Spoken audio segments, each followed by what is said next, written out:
بسم اللہ الرحمن الرحیم۔ اللہم ارنا الحق حقا وارزقنا اتباعہ وارنا الباطل باطلا وارزقنا اجتنابہ۔ اللہم انا نسألک علما نافعا وعملا متقبلا وقلبا خاشعا۔ السلام علیکم ورحمۃ اللہ وبرکاتہ۔ اتنے قابل اور اہل علم لوگوں کی مجلس میں محسوس کرتا ہوں کہ بصیرہ انسٹیٹیوٹ کے منتظمین کو یہ غلط فہمی ہو گئی کہ مجھے بھی انہوں نے کچھ اس میں دعوت گفتگو انہوں نے دی۔ بہرحال میں حکم کی تعمیل میں حاضر ہوا ہوں۔ تعلیم اور نفسیات کے ایک طالب علم کی حیثیت سے چند گزارشات رکھوں گا۔ یہ جو ماشاءاللہ ابھی اتنی خوبصورت گفتگو ہوئی ہے اور میں سمجھتا ہوں اس پہ بھی غور کرنے کے لیے ابھی ہمارے پاس بہت کچھ موجود ہے، اور اللہ ہمیں معاف کرے وہ انفارمیشن کا انفلکس، وہ ایک اتنی اچھی گفتگو کے بعد اب دوسری پھر تیسری چوتھی گفتگو ہوگی، تو اب یہ آپ کی اپنی ذمہ داری ہے، اس پہ بعد میں بیٹھ کے سوچنا ہے، غور کرنا ہے۔ اللہ تعالی ہم سب کو ان چیزوں پہ غور کرنے اور عمل کرنے کی توفیق ہمیں عطا کرے۔ ہمارے معاشرے میں میرا جو موضوع ہے وہ ڈی پولرائزیشن آف سوسائٹی ہے، اور جب یہ موضوع مجھے دیا گیا تو میں یہ سوچ رہا تھا کہ ڈی پولرائزیشن کیا واقعی کوئی مسئلہ ہے، اور ہمارے معاشرے میں کتنے لوگ ایسے ہیں جن کے نزدیک، یا پولرائزیشن کیا واقعی کوئی مسئلہ ہے اور انہیں اس بات کا ادراک ہے کہ پولرائزیشن ہو رہی ہے۔ تو میں آپ سے پہلے جاننا چاہوں گا کہ آپ کے خیال میں کتنے لوگوں کا یہ خیال ہے کہ ہمارے معاشرے میں پولرائزیشن ہو رہی ہے، اور پولرائزیشن کوئی مسئلہ ہے۔ تو ذرا سا یہاں ضرورت محسوس ہو رہی ہے کہ میں اس کو ذرا واضح کروں کہ پولرائزیشن ہے کیا، کیونکہ یہ اگر واضح نہ ہو سکا تو پھر شاید ہم کچھ کنفیوژن کا شکار ہو سکتے ہیں۔ دیکھیے، جب سے انبیاء علیہ السلام کی آمد سے، حضرت آدم علیہ السلام کی تشریف لانے سے اور اس کے بعد سے جو پورا سلسلہ شروع ہوا، تو مارکہ خیر و شر یا مارکہ حق و باطل یہ تو پہلے دن سے ہو رہا ہے، اور نظریاتی بنیادوں پر دو کیمپ ایگزسٹ کرتے ہیں۔ ایک کیمپ وہ ہے جو انبیاء کی تعلیمات پر ایمان لاتا ہے، دوسرا کیمپ وہ ہے جو انبیاء کی تعلیمات کا انکار کرتا ہے، اور اس طرح سے دنیا میں ایک کشمکش جاری ہے۔ یہ کشمکش ایک فطری بات ہے۔ جب ہدایت زمین پہ انسانوں کو پیش کی جاتی ہے تو ان کے پاس یہ چوائس ہوتی ہے کہ چاہیں تو وہ اس کو قبول کریں، چاہیں وہ اس کا انکار کریں۔ انکار کے نتیجے میں ایک معاشرت پیدا ہوتی ہے، اور اس کو مان لینے کے نتیجے میں ایک اور تہذیب پیدا ہوتی ہے، اور ان دونوں تہذیبوں کے درمیان کچھ نہ کچھ کھچاؤ، کچھ نہ کچھ تصادم، کچھ نہ کچھ حریفانہ کشمکش یہ جاری رہتا ہے۔ لیکن یہاں پر جب ہم یہ بات کر رہے ہیں پولرائزیشن کی، تو اس سے ہماری کیا مراد ہے؟ پولز، ہم جہاں کسی جگہ پر دو پولز ہو جائیں ہم انہیں قطبین کہہ سکتے ہیں۔ پولرائزیشن کا اصطلاحی ترجمہ تو تقطیب کہلاتا ہے، لیکن میں اصطلاحی ترجمے کو اگر ایک طرف رکھ دوں اور اس سے مراد کیا ہے، ہمارے معاشرے میں اس وقت ایک مسئلہ یہ پیدا ہوا ہے کہ ایک تفرقے کی سی فضا پیدا ہوئی ہے۔ آپ کو محسوس ہوتا ہے کہ تفرقہ بڑھ رہا ہے، یعنی ایک ڈیوائیڈ ہے۔ ایک ڈیوائیڈ تو وہ ہے جو ہمارے معاشرے کے وہ مسلمان جن کے لیے اسلام بہت اہم ہے، جو اپنے مذہب کے حوالے سے حساس بھی ہیں اور ایک جذبہ بھی رکھتے ہیں، کسی درجے پہ کوئی شعور بھی الحمدللہ انہیں حاصل ہوا ہے، اور وہ اس حوالے سے اپنی زندگی میں کچھ کرنا بھی چاہتے ہیں، اپنے معاشرے میں اس کے حوالے سے ایک ایسی فضا بھی پیدا کرنا چاہتے ہیں جو ان کے ایمانی تناظر میں بالکل ٹھیک ہو سکتی ہے۔ اور ایک طبقہ وہ بھی ہے جو بظاہر مذہب سے کچھ بیزار سا، کچھ ناراض سا نظر آتا ہے۔ آپ معاشرے میں ایک ایسے طبقے کو دیکھتے ہیں جو جیسے مذہب سے کوئی چڑ سی ہو گئی ہو، ایسے طبقے کو دیکھتے ہیں آپ۔ تو یہ جو دو طبقات ہیں، یہ طبقات ہمیں محسوس ہوتا ہے کہ ان کے درمیان اب دوری بڑھ رہی ہے۔ یہ محسوس ہو رہا ہے آپ کو؟ آپ میں سے کتنے لوگوں کو کبھی یہ محسوس ہوا کہ جب سے انہوں نے دین کو سمجھنا شروع کیا ہے ان کے پرانے دوستوں نے ان کے قریب آنا چھوڑ دیا ہے؟ کتنے لوگوں کو یہ محسوس ہوتا ہے جب سے انہوں نے دین کو سمجھنا شروع کیا ہے ان کے پرانے دوستوں نے ان کے قریب آنا چھوڑ دیا ہے؟ چلیں یہ تو پرانے دوست تھے، ان کا قریب آنا کم ہو گیا، ایک نقصان یہ ہے۔ اس سے بھی زیادہ نقصان کی بات ایک اور ہے، کچھ لوگوں کو یہ محسوس ہوتا ہے کہ جب سے انہوں نے دین کو پسند کیا ہے، دین کو سمجھنے کی کوشش کی ہے، ان کے گھر والوں نے بھی ان سے کچھ فاصلہ اختیار کیا ہے۔ ایسا کتنے لوگوں کو محسوس ہوتا ہے؟ ان کے والدین، ان کے بہن بھائی، ان کے اپنے سگے رشتہ دار، چچا خالہ، کچھ قریب ہو گئے، کچھ ایسا، کچھ دور ہو گئے ہیں، کچھ ایک کھچاؤ سا پیدا ہوا ہے، یہ محسوس ہوتا ہے۔ یہ ایک بڑا مسئلہ ہے۔ اسی طرح ایک اور مسئلہ بھی ہمارے یہاں پایا جاتا ہے، یعنی ایک مسئلہ تو یہ ہے کہ یعنی ایک بات یہ ہے حق و باطل کی کشمکش، یہ کوئی بری چیز نہیں ہے، یہ تو بالکل اصولی بات ہے۔ ایک حزب اللہ ہے، ایک حزب الشیطان ہے، تو اس میں جو تصادم یا کھچاؤ ہے وہ تو ایک الگ بات ہے۔ لیکن مسلمان معاشرے کے اندر ایک طبقہ وہ ہے جو مذہب کا ایک جوش اور جذبہ اور کچھ سمجھ بوجھ اللہ کے فضل سے حاصل ہوئی ہے اس کی، اور دوسرا طبقہ جو کہ ہے تو الحمدللہ مسلمان ہی ہے، لیکن ان دونوں کے درمیان ایک جیسے فاصلہ آ گیا ہے۔ اور کبھی کبھی اس طرح کا مسئلہ ہمارے گھروں کے اندر بھی، ہمارے خاندانوں کے اندر بھی کبھی کبھی پیدا ہو جاتا ہے۔ تو یہ کھچاؤ کی ایک صورت ہے۔ پھر کھچاؤ کی ایک اور صورت ہے، جو ڈیوائیڈ ہے نا، وہ صرف اس نوعیت کی نہیں ہے کہ وہ لوگ جو مذہبی تشخص رکھتے ہیں یا مذہبی جذبہ رکھتے ہیں مسلم معاشرے کے اندر، ایک طبقہ وہ ہے جو مسلم معاشرے کے اندر ہے، شناختی کارڈ پہ اس کا نام مسلمان کی حیثیت سے لکھا ہوا ہے، لیکن وہ ایک مذہبی جذبہ یا مذہب کی جو ایک، یعنی اس کے لیے ابھی فی الحال مذہب اس طرح سے وہ سینسٹیو نہیں ہے، اس طرح سے وہ سنجیدہ نہیں ہے، یا اس طرح سے ابھی اس کو وہ یکسوئی یا شعور نصیب نہیں ہو سکا ہے، کوئی بھی وجہ ہے۔ لیکن ایک اور بھی کھچاؤ ہمیں ایک اور نوعیت کا بھی نظر آتا ہے، اور وہ ہے مختلف، یعنی ودن دا مذہبی طبقہ، اس کے اندر بھی مختلف جیسے گروپنگز سی نظر آتی ہیں، وہ محسوس ہوتی ہے جیسے ایک کھچاؤ ہے، میں مقلد ہوں آپ غیر مقلد ہیں، یا میں غیر مقلد ہوں آپ مقلد ہیں، میں فلاں جگہ پہ جاتا ہوں آپ فلاں جگہ پہ جاتے ہیں۔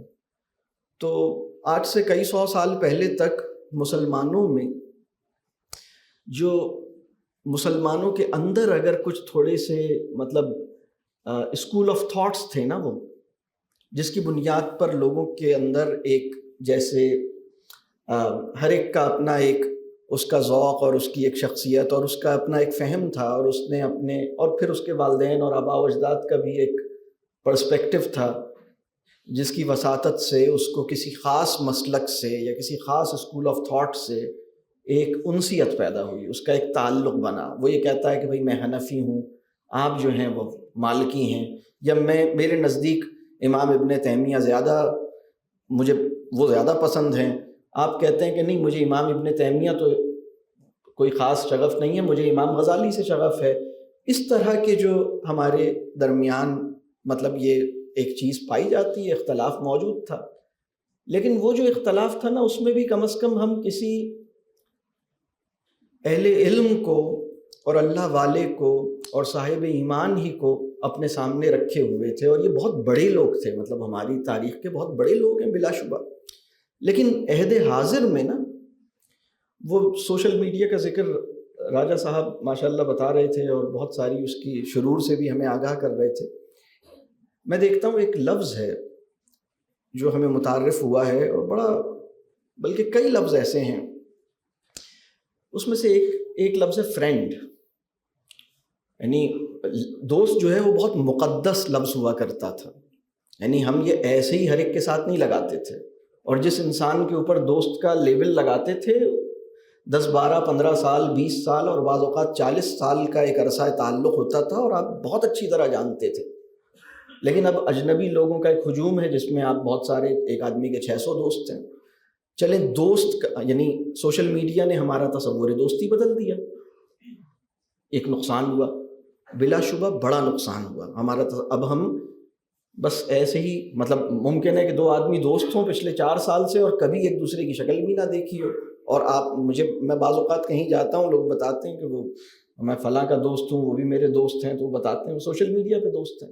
لیکن ایک اور اصطلاح ہمارے پاس آئی، وہ ہے فالوور. اور ہم عام استعمال میں ایک لفظ استعمال کرتے ہیں، بلکہ ایک جگہ میں گیا، لوگوں نے مجھ سے پوچھا آپ کس کو فالو کرتے ہیں آپ، اور پھر انہوں نے 2-3 نام بتائے، آپ ان کو فالو کرتے ہیں، یا آپ ان کو فالو کرتے ہیں، یا آپ ان کو فالو کرتے ہیں. اور پوچھنے والے چونکہ وہ غیر مقلد تھے، تو میں نے کہا یار تم فالو کرنے کی باتیں کیوں کر رہے ہو، تمہارے سے تو مطلب تمہارا تو کوئی دوسرا ہی معاملہ ہے، تم پوچھ رہے ہو کس کو فالو کرتے ہو. بلکہ کبھی کبھی میں کہتا ہوں کہ عہد حاضر کا جدید تعلیم یافتہ آدمی بھی نا، مطلب اس میں غیر مقلد بھی اگر کسی تقلید پہ آمادہ ہوا ہے تو وہ گوگل ہے. اور یہ جو لفظ فالوور ہے نا اور فالو ہے، یہ ایسا آسانی سے لگ گیا ہے، یہ معمولی نقصان نہیں ہے. ہمارے ایمانی تناظر میں اور ہماری روایتی تہذیب میں یہ جو لفظ ہے نا کہ میں پیروکار کس کا ہوں، میں فالوور کس کا ہوں، اس کے حوالے سے دوست کا ٹائٹل کسی کے ساتھ لگانا یہ بھی بہت سوچ سمجھ کے ہوتا تھا، اور فالوور کس کا ہوں یہ تو اور بھی زیادہ ایک بہت ہی اہم مسئلہ تھا، یہ کوئی معمولی بات نہیں تھی. اور پھر اس فضا کے اندر اگر کوئی آدمی کہتا تھا کہ میں دیوبندی ہوں، میرے نزدیک مولانا قاسم نانوتوی مہاجر مکی، یا میرے نزدیک مولانا امداد اللہ، یا میرے نزدیک رشید گنگوہی صاحب بہت اوپر ہیں، دوسرے صاحب کہتے ہیں نہیں میرے نزدیک یہ نہیں فلاں صاحب زیادہ اوپر ہیں، یا میرے نزدیک بریلوی امام صاحب جو ہیں وہ زیادہ اوپر ہیں. ان کے درمیان یہ جو فرق تھا نا، یہ پھر بھی اس میں خیر تھی، کیونکہ وہ امام احمد رضا خان بریلوی صاحب کی بات کر رہا ہے، وہ امام کسی اور کی بات، بہرحال کو بڑے آدمی ہیں. ابھی اس وقت جو صورتحال پیدا ہوئی ہے وہ یہ ہوئی ہے کہ ہم دیکھتے ہیں کہ سوشل میڈیا پر بہت سارے مطلب ایک بڑی تکلیف کی بات ہے اور بڑے کرب کی بات ہے کہ معاشرہ اس کو بڑا عالم مانتا ہے جس کے پیروکار بہت زیادہ ہو جائیں، فالوورز بہت زیادہ ہو جائیں، اور ان کے 2 ملین فالوور ہیں، ان کے 5 ملین فالوور ہیں، اور وہ آدمی جو ذرا مطلب جس کو لوگ جانتے نہیں ہوں تو وہ سمجھتے ہیں کہ یہ تو بالکل کچھ بھی نہیں ہے، اور یہ بڑی خطرناک فضا ہے. اچھا بات صرف یہاں تک محدود نہیں ہے، بلکہ مجھے ایک شعر یاد آتا ہے، غالباً شیفتہ کا شعر ہے، وہ 200 سال پرانا ہوگا، تقریباً 200 نہیں تو 250 سال پرانا شعر ہے. وہ ہم طالب شہرت ہیں، ہمیں ننگ سے کیا کام، بدنام اگر ہوں گے تو کیا نام نہ ہوگا. تو اس وقت تو انہوں نے میرا خیال ہے استہزاء میں یہ بات کہی ہوگی، یہ مطلب ایکچولی ایسا ہوا نہیں ہوگا. لیکن اس وقت واقعتاً جو سوشل میڈیا کی ڈائنامکس ہیں کہ پاپولیرٹی گین کرنے کے لیے کوئی کہیں بھی اتر سکتا ہے، اور اس کے اندر ایک رواج ہم یہ دیکھتے ہیں کہ وہ بلکہ فیض صاحب کی ایک بہت مشہور نظم ہے، جب تخت گرائے جائیں گے، جب تاج اچھالے جائیں گے. تو اس وقت تو تخت گرانے اور تاج اچھالنے کا کام جو ہے نا، وہ ہم یہ دیکھتے ہیں کہ بعض بہت قابل لوگ سوشل میڈیا پہ بیٹھ کر مختلف علماء کرام کے تخت گراتے رہتے ہیں، تاج اچھالتے رہتے ہیں، اور وہ پھر جیسے ایک چیز بڑھتی جا رہی ہے. یہ پتہ نہیں آپ نے محسوس کیا ہے یا نہیں کیا، یہ میری بات سمجھ آ رہی ہے. اس پوری فضا میں جو پولرائزیشن کا عمل ہے نا، مطلب پہلے تو آپ ٹھیک ہے آپ دیوبندی تھے، آپ بریلوی تھے، اور اس میں بھی جو ہمارے لیے دیکھیے ہماری شناخت کے نا بہت سے حوالے ہو سکتے ہیں. ہماری شناخت کا ایک حوالہ یہ ہے کہ میں فلاں صاحب کا بیٹا ہوں، میرے والدین یو پی سے تعلق رکھتے تھے، وہ فلاں علاقے میں رہتے تھے، میں فلاں زبان کا بولنے والا ہوں. یہ شناخت کا ایک حوالہ ہے. شناخت کا ایک اور حوالہ یہ ہے کہ میں نے سائیکالوجی میں کچھ کیا ہے. شناخت کا ایک اور حوالہ یہ ہے میں فی الوقت اسلام آباد میں رہتا ہوں. شناخت کا ایک اور حوالہ یہ ہے کہ میں پیشے کے اعتبار سے یہ کام کرتا ہوں. شناخت کا ایک اور حوالہ یہ ہے کہ میں مسلک کے اعتبار سے فلاں مسلک سے تعلق رکھتا ہوں. لیکن یہ جو شناخت کے مختلف حوالے ہیں نا، اسی طرح شناخت کے کچھ ناجائز حوالے ہیں. مطلب میرے پاس پیسہ ہے، میرے پاس شناخت کا ایک حوالہ یہ بن جائے اگر ان صاحب کے پاس فلاں گاڑی ہے، ان صاحب کے پاس فلاں چیز ہے، یا شناخت کا یہ حوالہ بن جائے کہ یہ سوشل میڈیا پہ بڑے مشہور ہیں. یہ شناخت کے کچھ ناجائز حوالے ہیں. شناخت کے کچھ جائز حوالے بھی ہیں. دین کیا کرتا ہے، ہمارے شناخت کے حوالوں کی ترتیب درست کر دیتا ہے، اور ہماری شناخت کے جو ناجائز حوالے ہیں انہیں ہٹا دیتا ہے. رنگ کی بنیاد پر، مال کی بنیاد پر، ظاہری حسن کے اعتبار سے تمہیں کوئی اصل میں تو تمہاری شناخت کے حوالے ٹھیک ہے، تمہیں قبیلوں میں اور زبانوں کے ساتھ تمہارا تعلق ہے. میں یہ بات اس لیے کہہ رہا ہوں کہ اب اس وقت شناخت کے کچھ نئے حوالے پیدا ہو گئے ہیں، اور وہ حوالے اتنے، یعنی ماضی میں بھی ہمارا جو مسلکی تعلق تھا نا، وہ اس حد تک اس میں خیر تھی جب تک وہ ہمارے اندر ہمیں دین پر چلنے میں ہمیں فیسیلیٹیٹ کرتا تھا. اچھا نمازی بننے، اپنے ذوق عبادت کو نرچر کرنے میں اگر میرا مسلکی تعلق مجھے مدد کر رہا ہے، سبحان اللہ، بہت اچھی بات ہے. مطلب اس سے جڑنے کے، یا جو بھی آپ کسی جگہ جاتے ہیں، آپ کسی انسٹیٹیوٹ میں جاتے ہیں، آپ فلاں انسٹیٹیوٹ میں جا کے قرآن پڑھتے ہیں، اس انسٹیٹیوٹ میں تعلیم حاصل کر کے آپ کا قرآن سے تعلق بنا، سبحان اللہ. لیکن اصل میں آپ کا تعلق قرآن سے ہے، بعد میں آپ کا تعلق اس انسٹیٹیوٹ سے ہے. وہ جو انسٹیٹیوٹ ہے، ایک صاحب ہیں، ان سے آپ نے تعلیم حاصل کی، وہ صاحب مشہور ہو گئے، ان صاحب سے تعلیم حاصل کی، لیکن اصل میں آپ کو جو علم ملا ہے وہ اصل چیز ہے. اور ٹھیک ہے، وہ جو صاحب ہیں وہ بہت اہم ہیں، اللہ تعالیٰ ان کو اجر دے، آپ ان کے اپنے صدقہ جاریہ بنیں. میں بات جو عرض کرنا چاہ رہا ہوں وہ یہ ہے کہ ہم اس وقت ایک ایسی فضا میں ہیں جس میں تقسیم اور کھچاؤ اور ایک حریفانہ کشاکش، اور اگر ایک اور سخت لفظ ہے مسابقت، یہ اس کے بہت ساری ناجائز بنیادیں مہیا ہو گئی ہیں. اور اس میں ہمیں شعور کی سطح پر ہمیں دیکھنا ہوگا کہ ہم اس میں سے کس کو رد کریں. قرآن میں ہمیں ایک بات سمجھائی گئی، ہم سے کہا گیا، رب کریم نے ہمیں یہ بات بتائی، آپ واقف ہیں سورہ آل عمران میں بھی، میرا خیال ہے سورہ الانبیاء میں بھی، کہ دیکھیں جب آپ اہل کتاب سے گفتگو کریں اور ان کو دعوت دیں تو ان کو اس بات کی طرف بلائیے جو آپ کے اور ان کے درمیان بالکل ایک کامن بات ہے. تو اہل کتاب شریعت پہ عامل نہ بھی ہوں لیکن وہ نام لیوا ہی ہیں نا، تو آپ اس کو اس کامن پوائنٹ کی طرف انہیں بلائیں. اس وقت پرابلم یہ پیدا ہوا ہے کہ ہم مسلمان کے اندر بھی وہ چیز تلاش کر رہے ہیں جو میرے اور اس کے درمیان مختلف ہے. یعنی یہ صاحب رفع دین کرتے ہیں، میں نہیں کرتا، لہٰذا یہ کچھ اور ہیں، میں کچھ اور ہوں. یہ صاحب تو فلاں کو فالو کرتے ہیں، میں فلاں کو فالو، اور جن فلاں کو فالو کرتے ہیں وہ بھی تخت گراتے رہتے ہیں، تاج اچھالتے رہتے ہیں. تو اب ایک ڈیوائڈ سی پیدا ہو رہی ہے.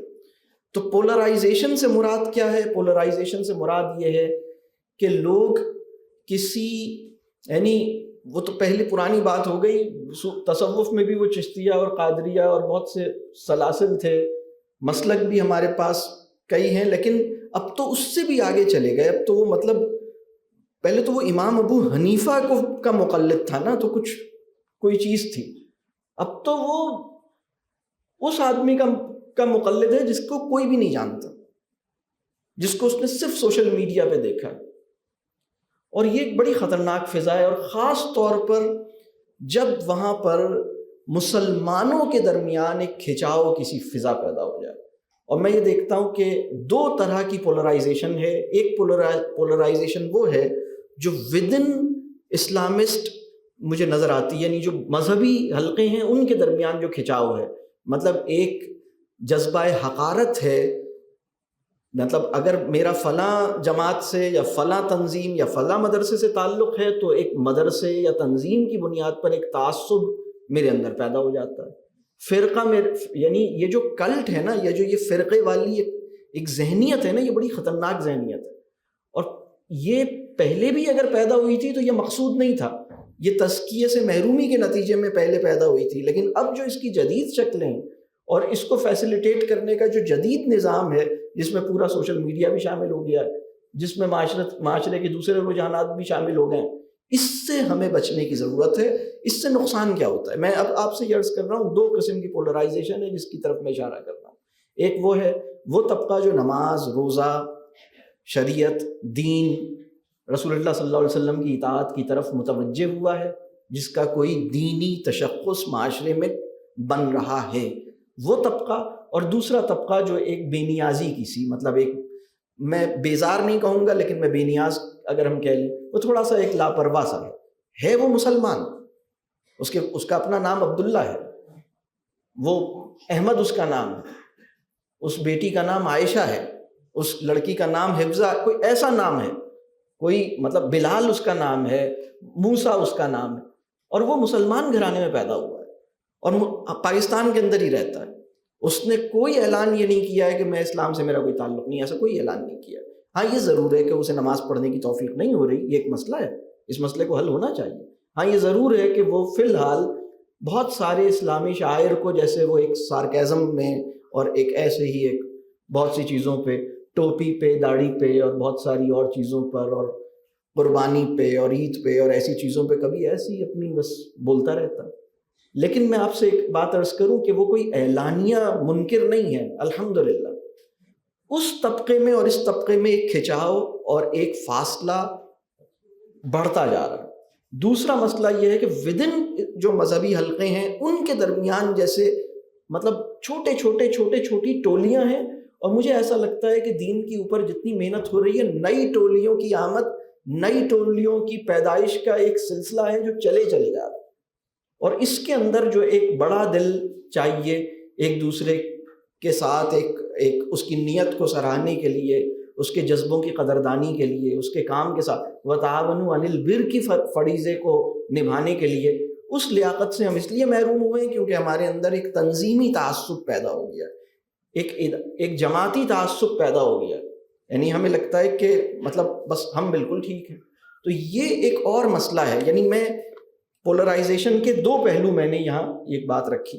اس کے نقصانات کیا ہیں؟ میرے خیال میں دو بڑے نقصانات اس سے پیدا ہوتے ہیں. پہلا نقصان یہ ہوتا ہے کہ امت جو ہے وہ تقسیم ہوتی ہے، امت کی قوت جو ہے وہ تقسیم ہوتی ہے، امت کی وحدت جو ہے اس کو نقصان پہنچتا ہے، تفرقہ پیدا ہوتا ہے، جو کہ دین کا یوں سمجھیے کہ یہ دین کو گوارا نہیں ہو سکتا. دوسرا نقصان یہ ہوتا ہے کہ دعوتی جو ذمہ داری ہے ہم سب کی، ہم سب داعی ہیں، ہماری یہ ذمہ داری رب کریم نے، رسول اللہ صلی اللہ علیہ وسلم نے یہ ذمہ داری ہمیں منتقل کی. ہم سب دعوت الی الخیر، دعوت الی اللہ کی اپنے اپنے حصے کی کوشش ہم سب پہ فرض کی گئی ہے. تو جب یہ کھچاؤ پیدا ہوتا ہے تو اب وہ تو دوسرے کیمپ میں ہیں، آپ دوسرے کیمپ میں، اب تو مطلب جیسے میں آپ سے ایک بات عرض کروں کہ مناظرے کی فضا دعوت کے لیے سازگار نہیں ہو سکتی.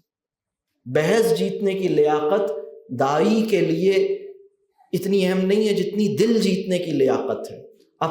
ہماری ذمہ داری اس کو اپنا مخالف بنانا اور اس کو غلط ثابت کرنا نہیں ہے. ہماری ذمہ داری اس کو بھی اس کا بنانا ہے جس کے ہمیں ہونا ہے. مطلب ہم بھی اس کے ہو جائیں، تم بھی اس کے ہو جاؤ. رسول اللہ صلی اللہ علیہ وسلم کا مزاج، رسول اللہ صلی اللہ علیہ وسلم نے اپنے عہد میں، یعنی جو اسلام کے سب سے سخت ترین مخالف تھے، رسول اللہ صلی اللہ علیہ وسلم ان کے لیے چاہ رہے ہیں کہ یا اللہ ان کو ادھر دے دیجئے، ان میں سے ایک مجھے دے دیجئے. رسول اللہ صلی اللہ علیہ وسلم کی تمنا تھی نا. ہم اپنے سگے بھائی، سگی بہن، ماموں، خالو، چچا، دادا، تھوڑا سا ہم قرآن کی طرف اور دین کی طرف آتے ہیں اور پتہ لگتا ہے اچھا ماموں جان کو تو قرآن صحیح سے پڑھنا ہی نہیں آتا، ماموں جان کا تو تجوید ہی ٹھیک نہیں ہے. اچھا اگر وہ نماز پڑھ بھی رہے ہیں اور ان کی تجوید ٹھیک ہے تو اب ہمیں ان میں ایک مسئلہ نظر آتا ہے، ماموں جان تم نے نماز ابھی 3 سال سے شروع کی ہے، ماموں جان تم نے 17 سال کی عمر میں نماز پڑھنا شروع کی ہے، ماموں جان 10 سال کی عمر سے نماز پڑھ رہا ہے اور وہ تمہارے ماموں ہیں. ٹھیک ہے تمہاری تجوید بہتر ہے، الحمدللہ اچھی بات ہے، لیکن ماموں جان کا ایک ذوق عبادت ہے، ماموں جان کا اپنا بھی ایک تعلق ہے. ماموں جان نے ساری زندگی حلال کمایا، ان کی اگر تجوید ٹھیک نہیں ہے اور انہوں نے اگر مدرسے میں جا کے قرآن نہیں پڑھا ہے، اس بنیاد پر تمہیں ماموں جان اور تمہارے درمیان فاصلہ پیدا نہیں ہونا چاہیے. زواد اور دود کی بنیاد پر نہ تمہارے درمیان تقسیم پیدا نہیں ہونی چاہیے. میں یہ سمجھتا ہوں اس وقت ہمارے ساتھ ایک بہت بڑا مسئلہ یہ پیدا ہوا ہے. مطلب دیکھیں جب علم ہمارے پاس آتا ہے نا تو ایک بہت بڑا امتحان یہ ہوتا ہے. ایک علم ہمارے پاس آتا ہے تو امتحان کیا ہوتا ہے؟ ایک امتحان یہ ہوتا ہے کہ یا اللہ میں اس پہ صحیح سے عمل کروں.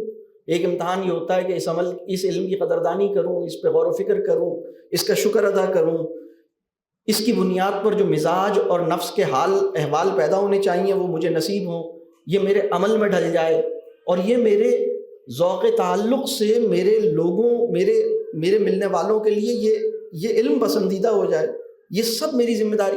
اور اس علم کی بنیاد پر میں اترانا نہ شروع کروں، اس علم کی بنیاد پر میرے اندر تکبر پیدا نہ ہو، اس علم کی بنیاد پر میں دوسروں کو جج کرنے کی کوشش نہ کروں، اس علم کو میں دوسروں کے اوپر مسلط کرنے کی کوشش نہ کروں.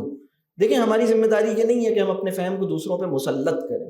ہماری ذمہ داری یہ ہے کہ ہم اپنے فہم کو اپنے عمل میں ڈھال کر اپنے ذوق تعلق سے اپنے متعلقین کے لیے لائق اعتنا بنا سکیں، ان کے لیے پسندیدہ بنا سکیں. یعنی وہ اس کا یعنی ان کو یہ پتہ لگے کہ یہ میں اس کی ہم تھوڑی تفصیل میں اور جا سکتے ہیں.